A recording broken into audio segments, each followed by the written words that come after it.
Hello दोस्तों, welcome to my channel Hindi study corner. आज मैं आप लोग को हिंदी क्लास 8 में अपराजिता कहानी का सारांश बताऊंगी। अगर आप मेरे चैनल में पहली बार आए हैं तो पहले चैनल को सब्सक्राइब कर लीजिए। तो चलिए वीडियो शुरू करते हैं। इस कहानी की लेखिका शिवानी है। पहले इस कहानी का नाम समझ लेते हैं। इस कहानी का नाम है अपराजिता। पराजित मतलब होता है हारना, अपराजित मतलब होता है नहीं हारना। अपराजित का स्त्रीलिंग है अपराजिता, क्योंकि एक लड़की के लिए ये उपयोग हो रहा है। इस लड़की के लिए अपराजिता शब्द का प्रयोग किया गया है, जो किसी भी परिस्थिति में नहीं हारती है, अपना मनोबल कभी कम नहीं करती है, हमेशा उत्साहित रहती है और उसने अपना आत्मविश्वास कभी नहीं खोया। भले ही अब उसका शरीर सुन्न हो गया, लेकिन उसने अपना आत्मविश्वास बनाए रखा और अपनी माँ का भी सहारा बनी और खुद का भी सहारा बनी और लाखों लोगों के लिए वो एक बहुत बड़ी प्रेरणा बनी। तो कहानी स्टार्ट करते हैं। इसमें कहानी लेखिका शिवानी ने इस कहानी को लिखी है और वो बता रही हैं कि कभी कभी हम ऐसे विलक्षण व्यक्तित्व से मिलते हैं कि हमें अपनी कमी बहुत छोटी लगने लगती है, अपना दुख बहुत कम लगने लगता है। उस समय हमें समझ में आता है कि भले ही ऊपर वाले ने हमें बिना कारण ही दुख दे दिए हों, पर हमारे शरीर में उन्होंने हमें कोई खराब अंग नहीं दिया। फिर भी हम थोड़े से दुख पड़ने पर विधाता को दोषी ठहराने में कमी नहीं करते। लेखिका बताती है कि पिछले ही महीने उन्होंने ऐसी काया देखी जिसे विधाता ने बहुत ही कठोर दंड दिया है, लेकिन वह सर झुकाए सब कुछ झेल रही है। लेखिका का बंगला और डॉक्टर चंद्रा की कोठी आमने सामने था। जब लेखिका ने डॉक्टर चंद्रा को पहली बार कार से उतरते देखा तो आश्चर्यचकित हो गई। कार का द्वार खुला और एक स्त्री निकलकर पीछे की सीट से व्हील चेयर निकाल कर रख देती है।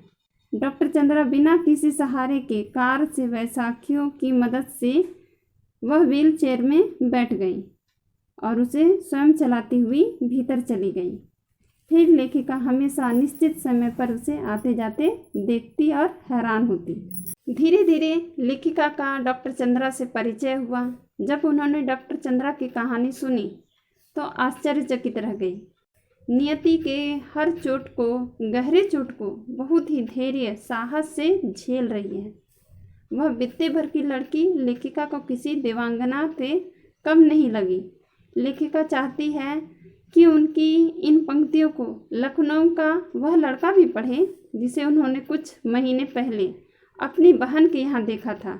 वह IAS की परीक्षा देने इलाहाबाद गया था और लौटते समय किसी स्टेशन पर चाय लेने उतरा ही था कि गाड़ी चल पड़ी और चलती ट्रेन में हाथ में कुल्हड़ सहित, यानी कि चाय का जो मटका होता है उसको कुल्हड़ कहते हैं, कुल्हड़ सहित चढ़ने के प्रयास में वह गिर जाता है और उसका हाथ पहिए के नीचे चला जाता है और इस कारण उसका दायां हाथ चला गया, जिस कारण वह अपना मानसिक संतुलन भी खो बैठता है और नशे की गोली भी खाने लगता है। सिर्फ एक हाथ खोकर ही उसने हार मान ली। उसका ये हाल हो गया। इधर डॉक्टर चंद्रा, इसका निचला धड़ निष्प्राण है, वह हमेशा खुश रहती है, चेहरे पर जरा सी नाराजगी नहीं है।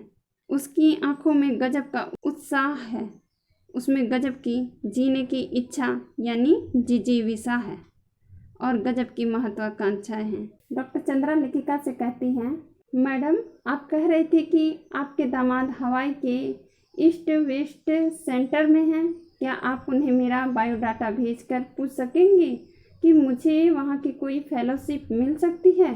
जब कभी सामान्य सी हड्डी टूट जाने पर या पैर में मोच आ जाने पर हमारे प्राण ही सूख जाते हैं, जैसे सर पर आसमान ही टूट पड़ा हो। और एक यह लड़की है कि पूरा निचला धड़ शून्य है और फिर भी कितना उत्साह है इसमें।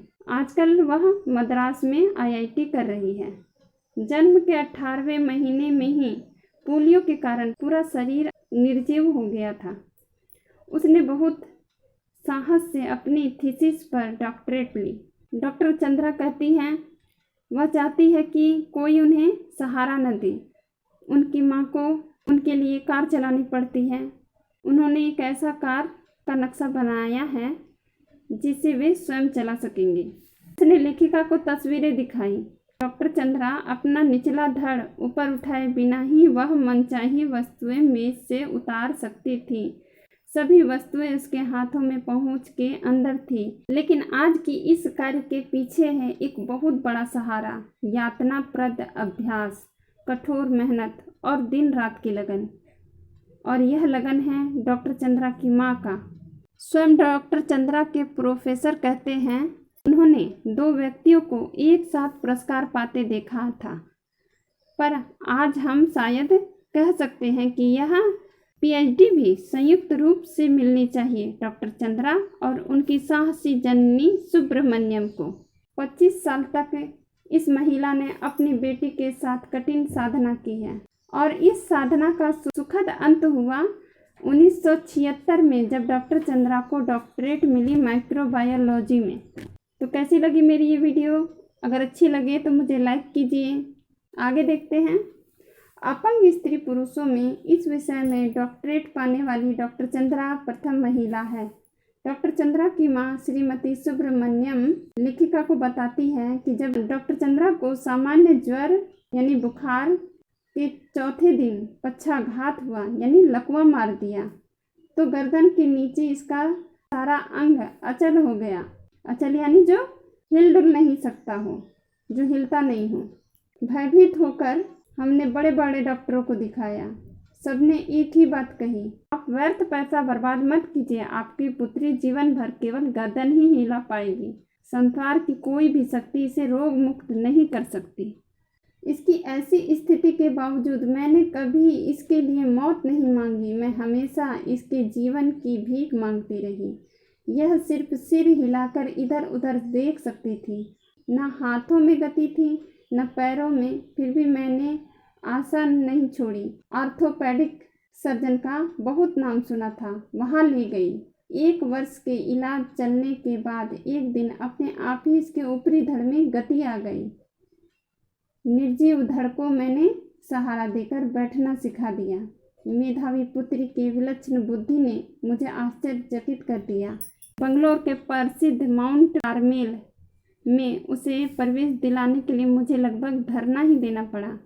मदर ने मना कर दिया कि आपकी बेटी का व्हील चेयर पूरे क्लास में कौन घुमाता फिरेगा। तो उनकी माँ ने कहा कि मैं हमेशा उसके साथ रहूँगी और पूरी कक्षाओं में वह अपनी बेटी की कुर्सी का चक्कर लगाती।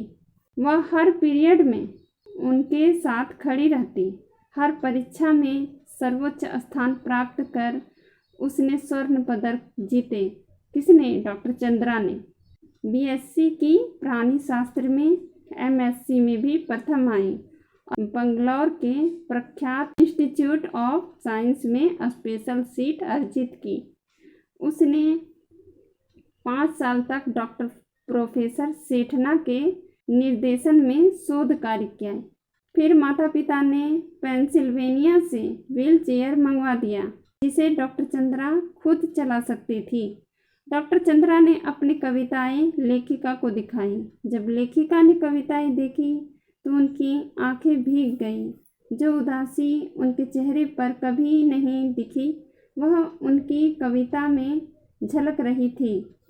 फिर उसने अपनी कढ़ाई बुनाई के नमूने भी दिखाए। किसने? डॉक्टर चंद्रा ने दिखाए। माँ बेटी दोनों ने जर्मन भाषा की शिक्षा प्राप्त की।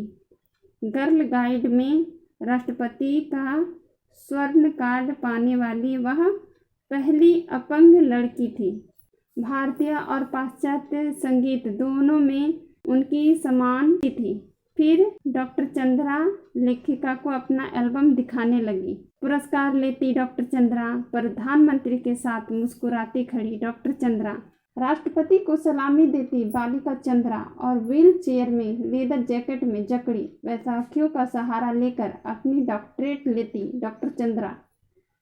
डॉक्टर चंद्रा के एल्बम का अंतिम पृष्ठ यानी पेज पर उनकी माँ का बड़ा सा चित्र था जिसमें वे जेसी बंगलौर द्वारा प्रदत्त एक विशिष्ट पुरस्कार को ग्रहण कर रही हैं।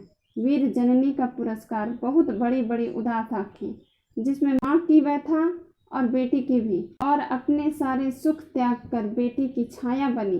बेटी की पहिया लगी कुर्सी के पीछे चक्र सी घूमती जननी, नाक के दोनों और हीरे की तो जगमगाती लौंगे, होठों पर विजय का उल्लास, जोड़े में पुष्पवेणी फूल है। लेखिका के कानों में साहसी शारदा सुब्रमण्यम के शब्द जैसे अभी भी गूंज रहे हैं। ईश्वर सब द्वार एक साथ बंद नहीं करता, यदि एक द्वार बंद करता भी है तो दूसरा द्वार खोल देता है। इस तरह इस कहानी का अंत हो गया। तो कैसी लगी मेरी वीडियो? अगर अच्छी लगे तो मुझे लाइक कीजिए, शेयर कीजिए, सब्सक्राइब कीजिए। कुछ और वीडियो चाहिए तो मुझे कमेंट्स कीजिए। कुछ प्रॉब्लम हो तो मुझे कमेंट्स कीजिए। Thank you.